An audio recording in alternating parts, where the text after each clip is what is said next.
और friends once again most welcome है आप सभी का आर एस अड्डा के इस प्लेटफॉर्म पर। और मैं हूं प्रकाश चावड़ा, आप सभी का हार्दिक अभिनंदन करता हूं। This is me Prakash Chawda, BE from MBM engineering college coal India, selected UPSC interview facing 4 times RS mains experienced. तो मित्रों, पॉलिटिक एक छोटा सा टॉपिक है आज का। अपनी वो जो सीरीज चल रही है प्रीवियस ईयर्स वाली, वो तो चल ही रही है। आज मैंने अनअकैडमी पर सुबह टेस्ट लिया था, पूरे 2 घंटे का। सन 1999-2000 का जो प्रीवियस ईयर्स का पेपर है वो मैंने करवा दिया। उसका लिंक मैंने टेलीग्राम पे डाल दिया है।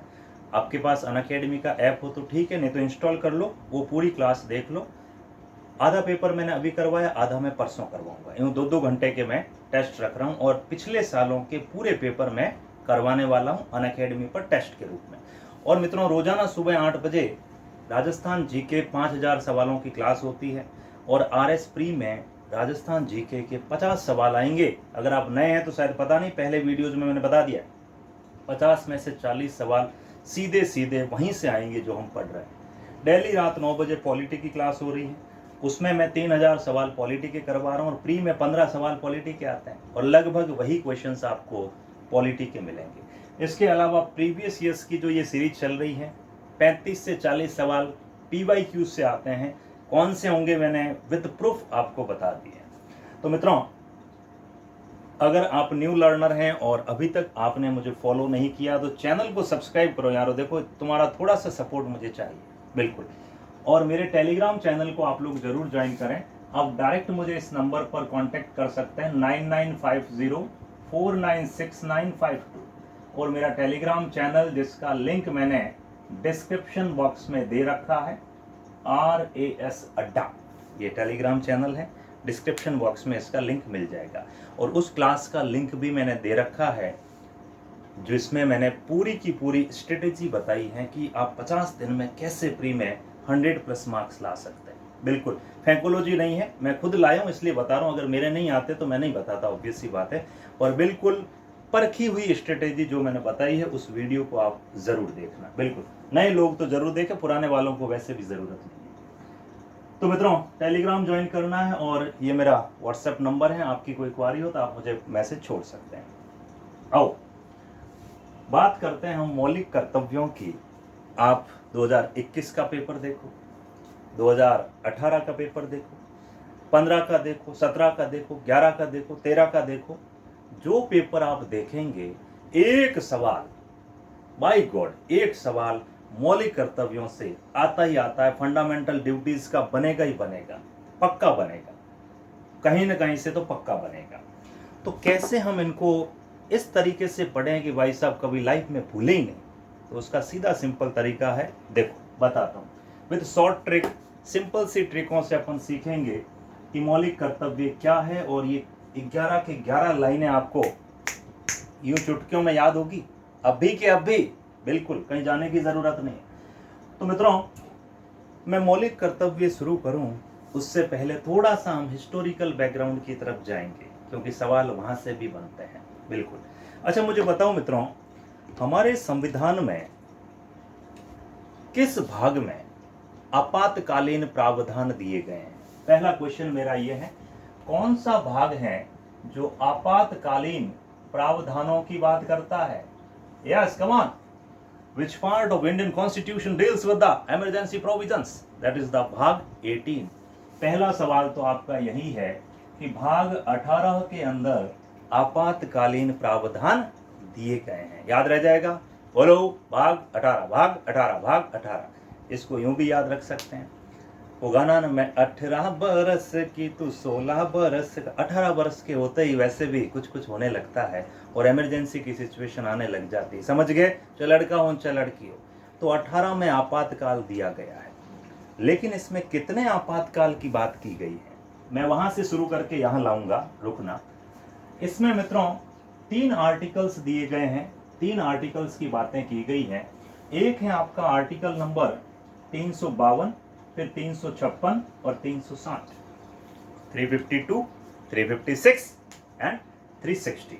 अच्छा बताओ मुझे, 352 में क्या है?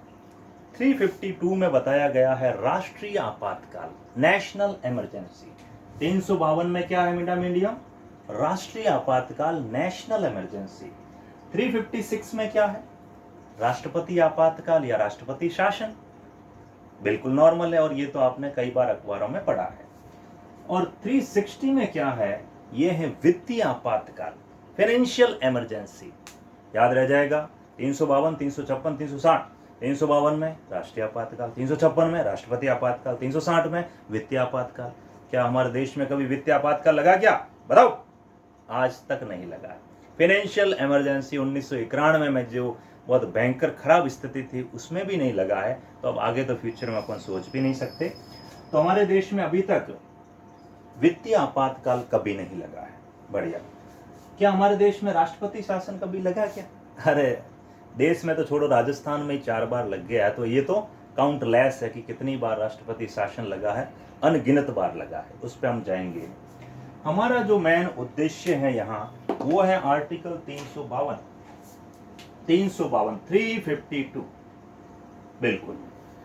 अनुच्छेद 352 ये कहता है कि अगर देश में, देश के अंदर या देश के बाहर किसी कारण से कुछ ऐसी सिचुएशंस बन गई हैं कि वास्तव में राष्ट्रीय आपातकाल लगाने की घोषणा होनी चाहिए, तो उसके लिए आधार दिए गए हैं कि या तो मान लीजिए कोई युद्ध का खतरा बन रहा हो, हम किसी से युद्ध करना चाह रहे हैं या कोई और हमसे युद्ध करना चाह रहा है, या फिर कोई बाह्य आक्रमण जैसा 62 में हुआ था, या फिर आंतरिक अशांति।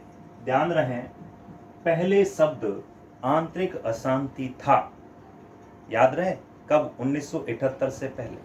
बट अब युद्ध और बाह्य आक्रमण तो है, लेकिन आंतरिक अशांति को अब समाप्त कर दिया गया। उसकी जगह हमने लिख दिया क्या?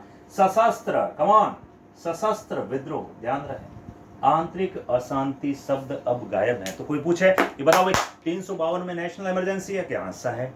बताओ आधार कौन कौन से हैं? युद्ध, बाह्य आक्रमण और आंतरिक अशांति, नहीं सशस्त्र विद्रोह। 3 है, युद्ध, बाह्य आक्रमण और सशस्त्र विद्रोह। अगर इन तीनों में से कुछ भी हो तो राष्ट्रपति जो है वो आपातकाल लगा सकता है 352 के तहत। आओ आगे आओ, ये बात तो हमारे समझ में आ गई। तो अभी ऐसा ही कुछ होता मित्रों। हुआ क्या? देखो अभी तक हमारे देश में 352 जिसे हम राष्ट्रीय आपातकाल कहते हैं, इसका टोटल 3 बार प्रयोग हुआ है। कितनी बार? आपको तो सामान्यतः यही याद है, हाँ भाई 1975 में इंदिरा जी ने लगाया था। अरे उसके अलावा भी 352 लगा है। सबसे पहले 352 लगा था मित्रों 1962 में। 26 अक्टूबर 1962 को नेशनल इमरजेंसी उस समय लगाई गई थी जब चाइना ने हमारे ऊपर अटैक किया था। कहाँ किया था अटैक? नेफा में। नेफा एक्चुअली क्या था? कहाँ गया ये पड़ा? नेफा, नॉर्थ ईस्टर्न फ्रंटियर, कौन सा? नॉर्थ ईस्टर्न फ्रंटियर स्टेट कह दो या एरिया कह दो। तो नेफा सेक्टर में, जो अभी अरुणाचल प्रदेश में है, इस नेफा सेक्टर में 1962 में चाइना ने हमारे ऊपर अटैक किया था और तब हमने इमरजेंसी लगाई थी, और वो 62 से लेकर कंटिन्यू 68 तक चली मित्रों। अब इतनी लंबी क्यों चली? ये कारण ये था कि 65 में पाकिस्तान से युद्ध हो गया था। तो पहला 352 तो रहा 62 से 68 तक। दूसरा 352 कब लगा?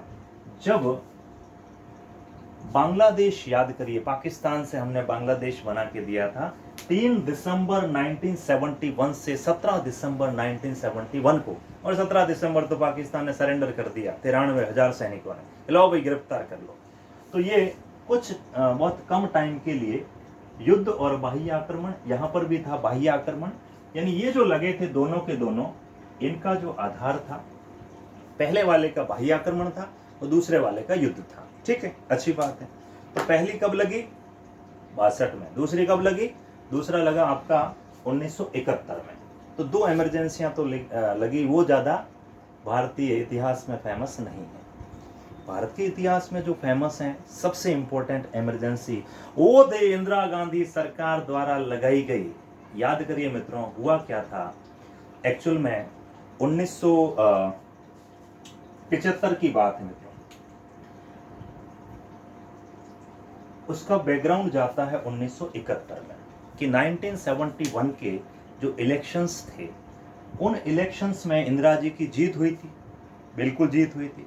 इंदिरा जी कहाँ से चुनाव लड़ रहे थे? रायबरेली से।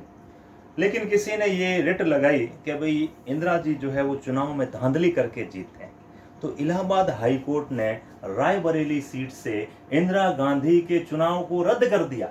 और जैसे ही रद्द किया, इंदिरा जी भाई साहब पीएम, मैं अपनी कुर्सी कैसे छोड़ सकती हूँ? तो इंदिरा जी ने ठोक दिया क्या, यहाँ से 352 लगाया जाता है। और उस समय हमारे राष्ट्रपति थे मित्रों, कौन? फखरुद्दीन अली अहमद, ध्यान रहे, फखरुद्दीन अली अहमद। तो फखरुद्दीन साहब जो है उस समय प्रेसिडेंट थे, और इस तरह इनका चुनाव रद्द होते ही तुरंत 352 लगा दिया। आरएस प्री के अंदर क्वेश्चन था पिछली बार कि देश में आपातकाल कब लगा था, विद डेट 25 जून 1975। रट लीजिए, बिल्कुल गांठ बांध लीजिए। यहाँ पे लिखा मैंने, कमान कमान कमान कमान कहाँ है, यहाँ पे लिखा था मैंने 25 जून 1975 से लगा था, और ये 21 मार्च 1977 तक चला था।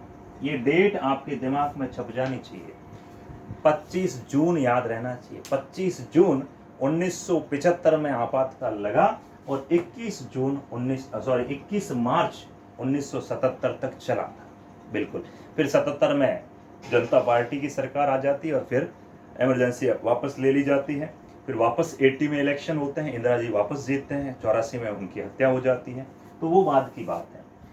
लेकिन मित्रों, होता क्या है कि इस दौरान, इमरजेंसी के दौरान, हम कहाँ आ रहे हैं, हमारा टॉपिक क्या है, मौलिक कर्तव्य। इमरजेंसी के दौरान लोग पहुंच के भाई साहब भारी भरकम हाई कोर्ट में, सुप्रीम कोर्ट में, कि हमारे अधिकारों का हनन हो रहा, हमारे ये हो रहा, हमारे वो हो रहा। क्योंकि इमरजेंसी जब लगती है, आपको पता है, आर्टिकल 20 और आर्टिकल 21 के अलावा सारे मर जाते हैं। 19 भी कुछ कंडीशन में मरता है, कुछ में जिंदा रहता है। मरता मतलब सस्पेंड हो जाते हैं, निलंबित हो जाते हैं, आप अधिकार मांग नहीं सकते। तो उसको लेकर के बहुत बड़ी मुकदमेबाजी होने लगी। तो फिर इंदिरा जी ने कहा, अच्छा, तुम्हें अधिकार चाहिए, तुम्हारे कर्तव्यों का तो पता ही नहीं है, और इन्हें अधिकारों की बात हो रही है। फिर इंदिरा गांधी सरकार के द्वारा आपातकाल के दौरान, ध्यान रखना, पानी पी लूंगा, बिल्कुल,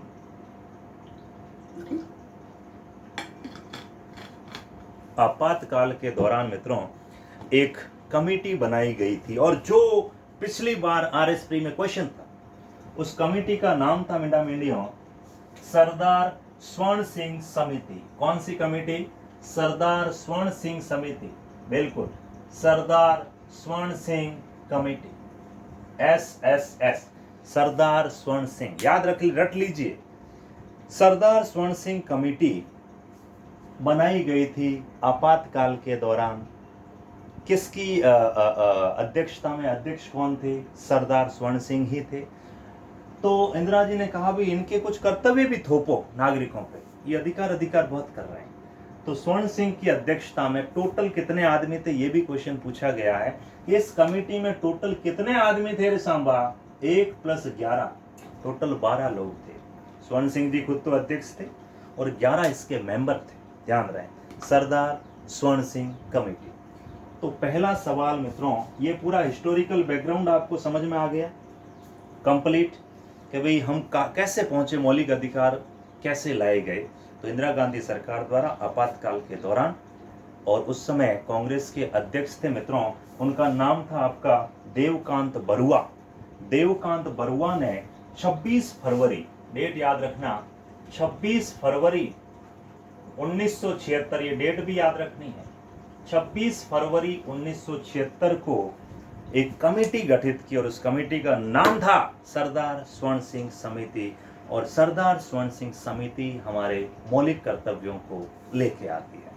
तो इतना आपको समझ में आ गया। अब मैं मेन मुद्दे पे बात करता हूं। ये 11 लाइनें आप कैसे याद कर पाओगे? याद तो करनी है, लेकिन बिल्कुल कोडिंग में याद होगी, यूं चुटकियों में याद होगी। कैसे याद होगी? आपको सिर्फ, और देखो क्वेश्चन अलग टाइप के आते हैं, आपसे पूछ ले तीसरा मौलिक कर्तव्य क्या है, ये लो फाटा फंस गया। ये 4 ऑप्शन दे देंगे कि कौन सा नहीं है, तब तो आप पकड़ लोगे, पर तीसरा क्या है, चौथा क्या है, पांचवा क्या है, ऐसे सवाल आते हैं। पिछले प्री में देखो ये दिया गया था, संप्रभुता, एकता, अखंडता कौन सा मौलिक कर्तव्य है, तो वो तीसरा है। बट इतना याद कैसे रहेगा? उसका सिंपल सा मैंने कोड वर्ड दिखाया मित्रों, अब इसको 4-5 बार बोलना है। यूं ध्यान रखो कि आप कहीं दौड़ रहे थे किसी गली में और गली के अंदर फंस गए, हेल्दी हैं थोड़े पार्टे की तरह, गली में फंस गए, तो पहले तो आएगा फंस। यूं याद रखो, दौड़ रहे हो, गली में फंस गए, फंस गए, FSS फंस। बढ़िया। अब गली में फंसे पीछे से कुत्ता आ रहा था, उस कुत्ते ने आपको ऐसी जगह बटका भरा जहां भाई साहब दर्द बहुत होता है, उस कुत्ते ने बटका भर लिया। ओ माय गॉड, फंस भी गए, पीछे से कुत्ते ने डांचा भर लिया। ओ हो, आप चिल्ला रहे हैं जोर जोर से, लेकिन आसपास के लोग जो है वो आप पे हंस रहे हैं। अरे यार देखो मजा आया, देखो हांडियो फंसी हो लारे कुत्तो। और तो देखो आप गली में फंस गए और पीछे से कुत्ते ने डांचा भर लिया, इतने में सारे लोग हंसने लगे। हंस, HES सीक्वेंस से याद रखना, फंस, डच, हैस, हैस मतलब हंस। हाँ, तो हंसने लगे तो कुत्ते ने कहा ओहो इस पे हंस रहे हो। कुत्ता जो है वापस तुम्हारे पीछे भागने लगा। पे मतलब इनको इनका सुपुर्द कर दो, पे या भे जैसे भी याद रखें कि इन पे हंस रहे हो तो अब मैं तुम्हें भी कुछ पे करूंगा, तुम्हें भी कुछ दूंगा। तो PE की टांग में ई, पी, ये 4-5 बार बोलोगे ना तो याद हो जाएंगे भाई को। मुझे याद है, फर्स्ट डच हैस पे। बोलो एक बार, आंखें बंद करो। FSS first, DH Dutch, HES हैस, PE की टांग में PE। टोटल कितने लेटर हैं? 3 2 5 3 8 2 10, ई की टांग में 11। टोटल 11 लेटर्स हैं और ये याद होंगे ना। मैं कह रहा हूँ गारंटीड कि अगर आपको ये 11 लेटर याद हो, लाइफ में कभी भूल नहीं सकते आप मौलिक कर्तव्य, गारंटीड। बस इसको गुनगुनाना है। 2 दिन अगर आपने गुनगुना लिया, सुबह शाम दोपहर, गर्लफ्रेंड से भी तो बातें करते हो 3-3 4-4 घंटे, मैं तो कह रहा हूँ 5 मिनट सुबह दे दो, 5 मिनट शाम को दे दो, सिर्फ 3-4 दिन दे दो, ये टॉपिक आपका एकदम क्लियर है। फर्स्ट डच हैस पे। बढ़िया, फर्स्ट डच हस पे। तो पहले मैं इन 11 पे आता हूँ, फिर मैं इस फर्स्ट डच हस पे को कनेक्ट करता हूँ। पहला मौलिक कर्तव्य है कि भाई संविधान का हमें पालन करना है और संविधान के जो आदर्श हैं, राष्ट्रगान, राष्ट्रध्वज, इनका हमें सम्मान करना है। ये पहला कर्तव्य है। तो अब सोचो इसको हम कैसे याद करेंगे। इस पूरी लाइन में से केवल इस एक वर्ड को पकड़ना है, इससे आपको याद आ जाएगा ऑटोमेटिक। राष्ट्रध्वज, नेशनल फ्लैग, याद आ जाएगा फ्लैग। तो जो पहला F है वो बता रहा है फ्लैग। फ्लैग मतलब राष्ट्रध्वज। चिंता मत करो, ऑप्शन आएंगे ना ऑटोमेटिक आप कैच कर लो। पहला है फर्स्ट, फर्स्ट का F मतलब फ्लैग। बढ़िया, याद हो गया, बिल्कुल याद हो गया। मैं पूछूंगा अभी, मेमोराइज करवाऊंगा। दूसरा है मित्रों, राष्ट्रीय आंदोलन को प्रेरित करने वाले उच्च आदर्शों को हृदय में संजोना। अब राष्ट्रीय आंदोलन, यहां पर जो ये वर्ड है मित्रों, राष्ट्रीय आंदोलन, इसको इंग्लिश में कहते हैं नेशनल स्ट्रगल। और यहां से सिर्फ आपको वर्ड उठाना है स्ट्रगल। स्ट्रगल बोले तो संघर्ष। तो यहां से जो ये S है, दूसरा वाला S, इसको मैंने लिख दिया साहब नेशनल स्ट्रगल, और एक ही वर्ड पकड़ना है स्ट्रगल। पहले F का मतलब है फ्लैग, दूसरे S का मतलब है स्ट्रगल। अब तीसरा भी S है, कंफ्यूज हो गए सर, पहला भी S, दूसरा भी S है, तीसरा भी S है, इनमें फिर हमें क्या पता ऊपर नीचे हो गए तो मैं बता रहा हूं, चिंता मत करो। FSS, इस S का मतलब है स्ट्रगल, राष्ट्रीय आंदोलन को प्रेरित करने वाले उच्च आदर्श। जो तीसरा S है, इंग्लिश में इसको कहते हैं सॉवर्निटी। सॉवर्निटी, संप्रभुता। संप्रभुता, एकता और अखंडता की क्या करना साहब? रक्षा करना। संप्रभुता, एकता और अखंडता की रक्षा करना। अब इनको और इनको कैसे अपन याद करें? देखो फर्स्ट तो याद हो जाएगा, लेकिन इसमें भी आप फंस जाओगे कि पहला S कौन सा, दूसरा S कौन सा है। तो सिंपल सा ट्रिक है, यहां आ रहा है राष्ट्रीय आंदोलन, है ना। तो देखो मेरी बात सुनो, यूं समझिए लाइफ के अपने 4 फेज होते हैं। पहले फेज में तो हम सिर्फ सम्मान करते हैं, सिखाते हैं 10 साल के बच्चे को राम राम करो, राधे श्याम करो। दूसरे फेज में हम क्या करते हैं, थोड़ा संघर्ष करते हैं। हमारे जो 10 से 20-25 साल की जो उम्र है वो संघर्ष भरी है कि नहीं, लाइफ का दूसरा फेज याद रह जाएगा। और तीसरे फेज में हम भाई साहब संप्रभु हो जाते हैं। 30 के बाद में आप कोई ना कोई काम धंधा लग ही जाते हैं, पैसे आते हैं, मस्त रहते हैं, ब्याह शादी करते हैं, बच्चे पैदा करते हैं, एंजॉय द लाइफ, थाईलैंड भी जाते हैं। तो मित्रों कुल मिलाकर के ये 3 बातें हैं। सेकंड फेज में संघर्ष होगा, याद रह जाएगा, दूसरा है संघर्ष के हैं, और तीसरा फेज आपको संप्रभु बना देगा, सॉवरेन बना देगा। तो FSS बोले तो फ्लैग, एस मतलब संघर्ष यानी कि स्ट्रगल, और तीसरा एस मतलब है सॉवर्निटी, संप्रभुता। अब इस पे कम ध्यान दो, इस पे ध्यान ज्यादा दो। एफ एस एस, तीन चीजें याद होगी। अरे मैं कह रहा हूं याद है, लास्ट में मेमोराइज कराऊंगा मैं। अभी देखो, फिर अगला है डच, डाचे वाला डच, डी एच। इस डी का मतलब है डिफेंड। डिफेंड मतलब देश की रक्षा करना, डिफेंड मतलब देश की रक्षा करना, यानी पुकारे जाने पर, आह्वान किए जाने पर देश की रक्षा करना। तो मित्रों देखो, इस डी को सीधा ही याद हो जाएगा, डी तो पूरे में एक ही है। इस डी का मतलब है डिफेंड, यहाँ है देश की रक्षा, तो रक्षा से आप डिफेंड को पकड़ लेंगे, सीधा सिंपल है, ज्यादा लोड लेने की जरूरत नहीं है। अब यहाँ दिक्कत और है, एच और एच, अगला एच। पांचवा नंबर जो है, समरसता और समान भ्रातृत्व कि लोगों के बीच में भाईचारा, एकता फैलाना, एक तरह से हार्मनी का जो है वो माहौल क्रिएट करना, मिलजुल के रहना। तो यहाँ एक ही वर्ड आपको पकड़ना है, और वो है मिंडा मीडियम आपका समरसता, जिसे अपन इंग्लिश में कहते हैं हार्मनी या हार्मनी, हार्मनी या हार्मनी। अगला भी एस ही है, लेकिन यहाँ एच ही है। यहाँ लिखा हुआ है छठे में, सामाजिक संस्कृति की, या सामासिक है, सॉरी सामासिक है, सामाजिक नहीं, सामासिक संस्कृति की गौरवशाली परंपरा, गौरवशाली परंपरा, इसको इंग्लिश में कहते हैं रिच हेरिटेज। परंपराएं मतलब हेरिटेज, तो इंग्लिश में लिखा हुआ मित्रों हेरिटेज, रिच हेरिटेज। तो यहां आ जाएगा गौरवशाली, और यहां आ जाएगा सॉरी परंपरा, और इधर आ जाएगा हेरिटेज। अभी मेरी बात सुनो, ऊपर वाले पांच तो याद हो गए, लेकिन दिक्कत ये होगी, जैसा यहाँ लकड़ फंस रहा था एस और एस में, यहाँ भी तो फंसेगा। एच कहाँ है और दूसरे एच का मतलब क्या है?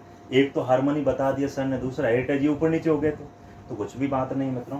5 नंबर पे जो है आपका क्या है, 5 नंबर पे हार्मनी है, समरसता है, और 6 नंबर पे हेरिटेज है।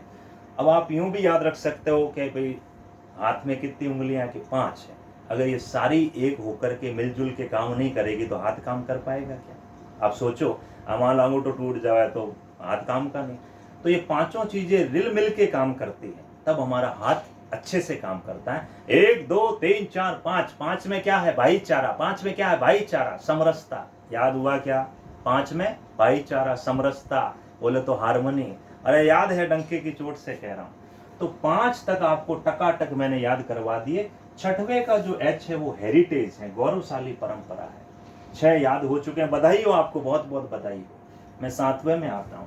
फिर जैसे ही आगे बढ़ते हैं, यहां आता है ई, और इधर आता है मित्रों प्राकृतिक पर्यावरण की रक्षा करना और उसको संवर्धन करना। तो यहाँ वर्ड आया है पर्यावरण। पर्यावरण का मतलब एनवायरमेंट, एनवायरमेंट ही तो कहते हैं इसको, एनवायरमेंट यानी पर्यावरण को सुरक्षित रखना, ये 7वें के अंदर है। और मैं कह रहा हूं आपको याद हो रहा है, मजे से याद हो रहा है। ई मतलब एनवायरमेंट, बिल्कुल पर्यावरण, एनवायरमेंट। अगला जो एस है मित्रों, वापस एस आ गया घूम फिर के।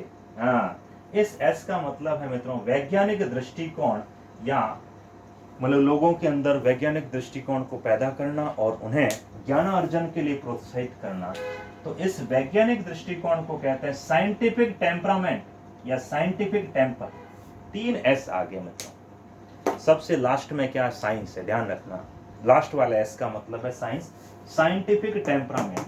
तो आप सिर्फ इस एस को पकड़ लो, साइंटिफिक टेम्परामेंट, बिल्कुल याद हो चुके हैं। अभी मैं थोड़ा सा आगे आता हूं, वापस इनको मेमोराइज करवाता हूं। कितने याद हुए आपको? आपको याद हुए हैं साहब 8, मुझे याद है। मेरे साथ साथ बोलो, आंखें बंद करके बोलो। एफ, पहले तो कोड बोलो, फर्स्ट डच हैस पे, एफ एस एस। एफ मतलब फ्लैग, दूसरे एस का मतलब नेशनल स्ट्रगल, राष्ट्रीय आंदोलन। तीसरे एस का मतलब आपका first Dutch, F S S.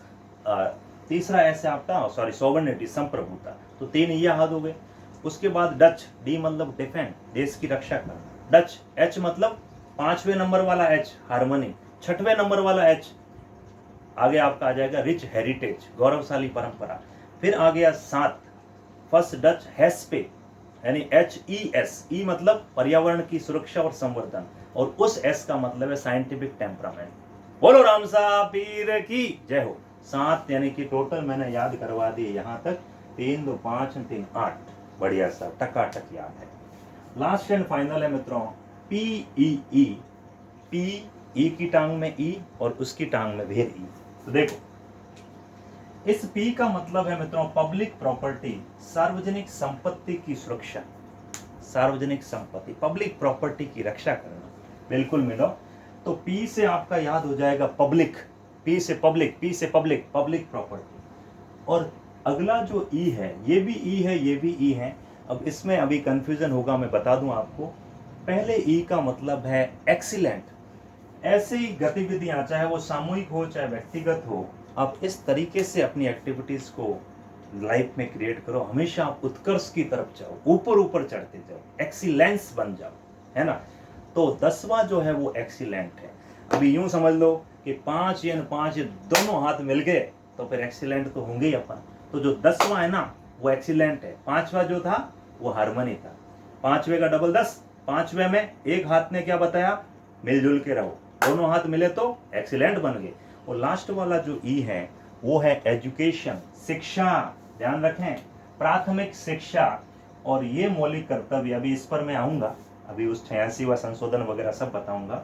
6 से 14 वर्ष तक के बालकों को हर माँ बाप का, हर गार्जियन का ये रेस्पॉन्सिबिलिटी रहेगा, ये उत्तरदायित्व है कि 6 से 14 वर्ष तक के बालकों को अपने प्राथमिक शिक्षा का व्यवस्था करें या उनको शिक्षित करने का उत्तरदायित्व निभाएं।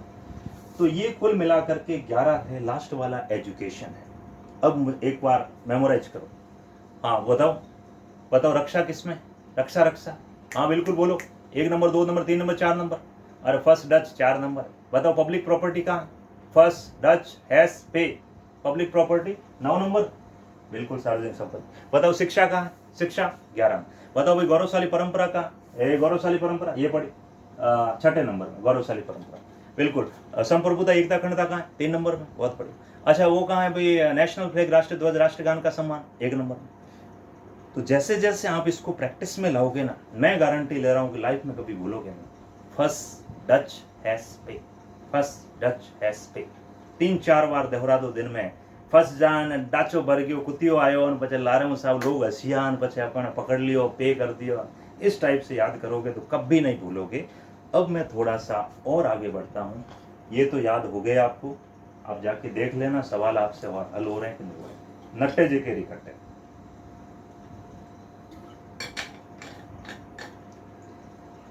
अभी थोड़ा सा मैं और विस्तार में जाता हूं। देखो पहली बात तो ये, पहला सवाल कि हमने मौलिक कर्तव्यों को जोड़ा, ठीक है।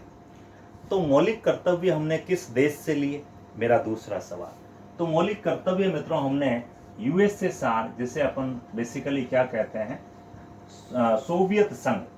अभी तो रशिया है ना, पहले ये कहलाता था सोवियत संघ। तो हमने मौलिक कर्तव्यों की अवधारणा रूस से ली है। बिल्कुल, मैं इसको थोड़ा रफ कर रहा हूँ, बिल्कुल रफ कर रहा हूँ, यहाँ जगह बनाता हूँ थोड़ी सी। तो हमने मौलिक कर्तव्यों की अवधारणा मित्रों रशिया से ली है, बहुत अच्छी बात है। पहला पॉइंट तो ये। सोवियत संघ से ली है, सोवियत संघ से चाइना, ये दोनों कम्युनिस्ट कंट्री है, यहाँ नागरिकों के ऊपर वैसे भी कर्तव्य बहुत थे। और 75 का दौर एक तरह से भारत में तानाशाही था और कुछ नहीं था। तो रूस से हमने इनको लिया है, अच्छी बात है। दूसरा, हमने कौन सा संविधान संशोधन किया, 42वां संविधान संशोधन, बिल्कुल। और 42वें संविधान संशोधन हुआ कब था, 1976 में, 1976 में। अच्छा बताओ मुझे, मिनी कॉन्स्टिट्यूशन किस संविधान संशोधन को कहते हैं, संविधान का छोटा रूप 42वें को ही कहते हैं। इंदिरा गांधी सरकार ने इतने संशोधन लाद दिए थे भाई साहब, पता नहीं चल रहा था कि ये संविधान संशोधन है कि नया संविधान बना दिया। इसीलिए 42वें संविधान संशोधन को लघु संविधान की संज्ञा भी दी जाती है, बिल्कुल। जैसे ही 42वां संविधान संशोधन हुआ, उसके बाद इंदिरा जी की सरकार, इंदिरा जी चले गए तो फिर जनता पार्टी की सरकार आई। प्रधानमंत्री कौन बने, मोरारजी देसाई। भारत में पहली गैर कांग्रेसी सरकार 1977 में बनी थी, मोरारजी देसाई की अध्यक्षता में, ध्यान रखना। तो मोरारजी देसाई ने एक आयोग बनाया जिसका नाम था मित्रों केसी शाह आयोग। यहाँ पे लिखा है मैंने, शाह आयोग जिसे अपन नॉर्मली कहते हैं, हाँ बिल्कुल, केसी शाह आयोग या शाह आयोग। संघ आयोग ने ये रिकमेंडेशंस दी कि भाई साहब ये मामला गड़बड़ है, ये जो आपातकाल वगैरह लगा है, इतने 42वें को इन्होंने पूरा संविधान में रफा दफा कर दिया है। तो फिर मोरारजी देसाई की सरकार ने 42वें संविधान के विरोध में 44वां संविधान संशोधन लाए थे। उसमें भी बहुत सारी चीजें हुई है, वो भी अपन देखेंगे। तो 44वां संविधान संशोधन अधिनियम मोरारजी देसाई का था और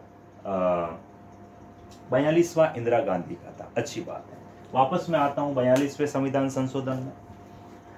तो 42वें संविधान संशोधन अधिनियम के तहत हमने मौलिक कर्तव्य शुरू में कितने डाले थे भाई? शुरू में कितने डाले थे मौलिक कर्तव्य? 10 मौलिक कर्तव्य डाले थे। क्वेश्चन ये भी आया है कि भाई सरदार स्वर्ण सिंह समिति जो बनी थी उसने कितने मौलिक कर्तव्य दिए थे? उसने 8 ही दिए थे, ध्यान रहे, उसने 8 ही दिए थे। बट हमने कितने ले लिए साहब? सरकार ने उसमें 10 ले लिए। और ये 10 से 11 कब हुए कि मीना मीडिया 10 से 11 होने में हमने एक संशोधन किया। और वो संशोधन कौन सा था भाई? 86वां 86th कॉन्स्टिट्यूशनल अमेंडमेंट 2002। और इसमें हमने डाल दिया 11वां मौलिक कर्तव्य जो कि शिक्षा से संबंधित है। ध्यान, 4 बातें बताई। 42वां संविधान संशोधन और उसी के तहत सरदार स्वर्ण सिंह समिति की जो अनुशंसा थी उसने बोला था 8 मौलिक कर्तव्य डालो, सरकार ने 10 डाले। 10 से 11 कब हुए? 86वें संविधान संशोधन 2002 के तहत। लास्ट कौन सा है? शिक्षा से संबंधित। बढ़िया। अच्छा, इस 42वें संविधान संशोधन से क्या क्या संशोधन हुआ? अगर आपसे पूछें कि ये मौलिक कर्तव्य भला है कहां, ये है कहां? आपसे पूछ लें कि ये मौलिक कर्तव्य किस भाग में है, तो आप कहोगे सर वेरी सिंपल, संविधान का जो भाग कौन सा भाई? 4 क। और 4 में क्या है? 4 में तो नीति निर्देशक तत्व है और उसी में जोड़ दिया 4 क और कह दिया साहब ये मौलिक कर्तव्य के नाम से जाना जाएगा। अनुच्छेद कौन सा भी? आर्टिकल। तो अनुच्छेद है मित्रों आर्टिकल 51 का या 51A या भाग 4A।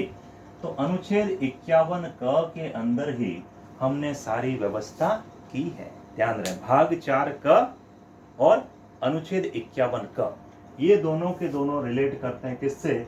आपके भाग मौलिक कर्तव्यों से। अच्छा, अब फिर ये दूसरा सवाल जो इंपॉर्टेंट क्वेश्चन है, कई आजकल आरपीएससी घुमा के पूछती है।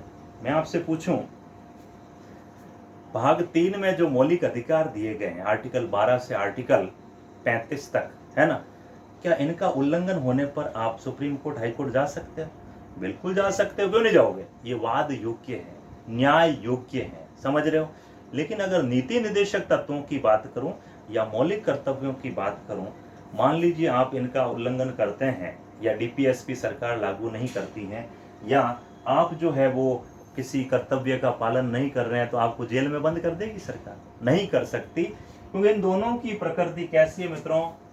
इन वर्ड्स पे फोकस करना, अवाद योग्य, मतलब केस नहीं हो सकता, गैर न्यायिक या गैर प्रवर्तनीय, नॉन एनफोर्सिएबल है ये, इस पर कोई कानूनन केस नहीं बनता है। बेसिक क्या है कि संविधान का आर्टिकल है आर्टिकल 20(1), वो कहता है कि भाई किसी भी व्यक्ति को दंडित करने के लिए पहले ये तो बताओ कि इसने किस कानून का जो है वो उल्लंघन किया है। बिना कानून का उल्लंघन किसी को दंडित नहीं कर सकते।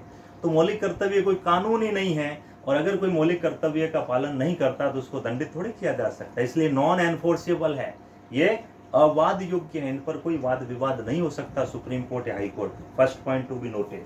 तो ये चीज आपको ध्यान रखनी है, जो मैंने सारी आपको कंप्लीट एक ही वीडियो में सारा मैंने मटिया मेद कर दिया है एफडी को, यानी फंडामेंटल ड्यूटीज को।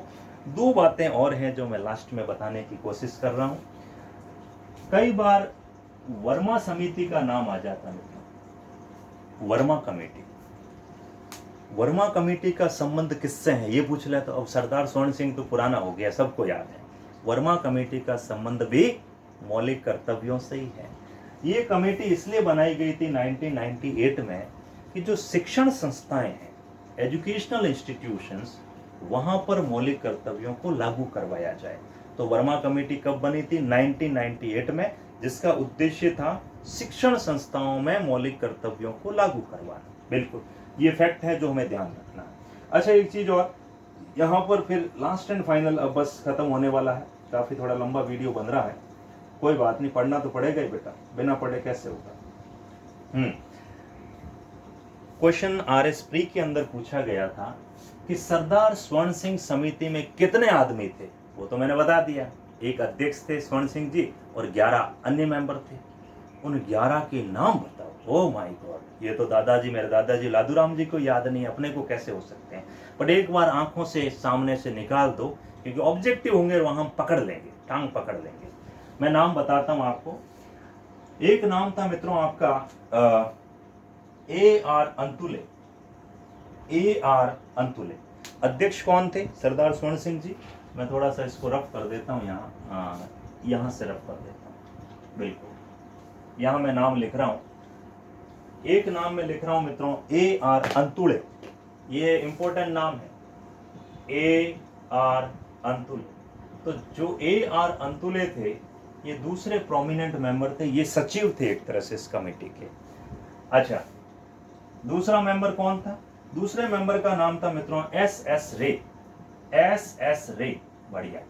तीसरे मेंबर का नाम क्या था? तीसरी एक बहन थी जिसका नाम था रजनी पटेल, रजनी पटेल। चौथे मेंबर का नाम क्या था मित्रों? उनका नाम था HR गोखले, HR गोखले, ये चौथा मेंबर था। पांचवें मेंबर का नाम क्या था बोमियो? पांचवें का नाम था मिटा मिंडियो आपके VA Syed Mohammad, VA Syed Mohammad, VA Syed Mohammad, नाम आधा लिख रहा हूं मैं। छठवां नाम है VN गाडगिल, तो अपन याद रखेंगे सीधा गाडगिल, VN गाडगिल, मैं सीधा लिख रहा हूं गाडगिल। सातवें थे मित्रों दिनेश गोस्वामी, मैं सीधा लिख रहा हूं दिनेश, दिनेश गोस्वामी, बिल्कुल। आठवें मेंबर थे मित्रों आपके DP सिंह, DP सिंह, अब पूरा नाम पता नहीं है। नाइन्थ मेंबर थे आपके CM स्टीफन, CM स्टीफन। और 10वें मेंबर थे मिंडा मिंडियो आपके वसंत साठे, मैं सीधा वसंत लिख रहा हूं, वसंत साठे। और 11वें मेंबर थे मित्रों BN बनर्जी, BN बनर्जी। तो ये 11 मेंबर थे और एक सरदार स्वर्ण सिंह जी खुद थे। इनके नाम आंखों के सामने से निकाल देना, क्योंकि भाई साहब सवाल ऐसा आया पिछली बार कि इनमें से कौन सरदार स्वर्ण सिंह समिति का सदस्य नहीं था, ये लो लकड़ कर लिया। तो ये टॉपिक मैंने 150% पूरा करवाया, 100% नहीं, 150%। इस पूरे को अच्छे से देखना, नोट्स बना लेना और एक सवाल RS प्री में पक्का कर लेना। मित्रों, अगर आपको मेरी मेहनत थोड़ी बहुत भी लगती है तो चैनल को आप सब्सक्राइब करें, क्योंकि जिस प्रकार रॉकेट उड़ने के लिए इनिशियल स्टेज पे थ्रस्ट की आवश्यकता होती है, बहुत बड़ा थ्रस्ट चाहिए, फिर वो हूं कर गए, तो मुझे भी आपके थ्रस्ट की ज़रूरत है। और मुझे पूरा विश्वास है कि आप निराश नहीं करेंगे, क्योंकि मैं देखो कोई कोर्स तो बेचने आया नहीं हूँ, मैं बेचूंगा अभी नहीं, जब मैं खुद RS बन जाऊँ पहले, मैं भी आप ही की तरह एस्पिरेंट हूँ। और टेलीग्राम चैनल आप लोग ज्वाइन कर लेना, उस पर मैंने पिछले सालों के पेपर विद व्याख्या डाल रखे हैं, इकोनॉमिक सर्वे की पूरी PDF दे रखी है बढ़िया एकदम डिज़ाइन करके। इसके साथ साथ मित्रों जो टेस्ट होते हैं संडे सैटरडे, अभी 3 टेस्ट ले रहा हूँ, रोजाना जो 2 क्लासें होती है। इसके साथ साथ मेंस में जब आप मुझसे जुड़ेंगे तब तो भाई साहब आपकी लीला लहर है, क्योंकि मेंस में रोजाना मैं आंसर राइटिंग करवाऊँगा डेली। और मेंस के वे सब्जेक्ट जो भाई साहब राजस्थान में कोई नहीं कराता बिना पैसे के, public ad, international relation, behaviour, yoga, management, accounting, auditing, ये सब हम करने वाले हैं, एथिक्स। तो thank you so much, have a very very lovely day and good day. और वीडियो को शेयर जरूर करें, क्योंकि आप समझते नहीं एल्गोरिथम क्या है। आप जितना ज़्यादा शेयर करेंगे ये वीडियो उतने ही लोगों के पास पहुंचता और मेरा भला हो सकता है। Thank you so much.